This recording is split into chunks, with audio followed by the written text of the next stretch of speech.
Hello everyone, good day. Yan po.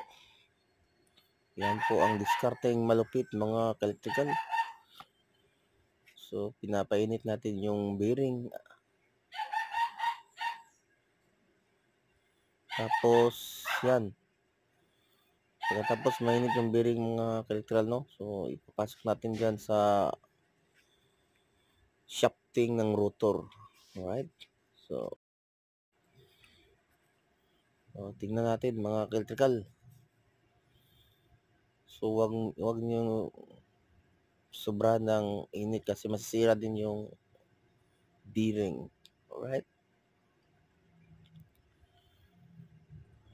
Dapat tama-tama lang yung init mga ka-electrical, no? Yan po yun. Yan pong sinasabi ko sa inyo mga ka-electrical. Walang sabit. Tama? Yan po ang ating discarding malupit na wala sa iba. Okay. Alright mga ka-electrical. Thank you and God bless.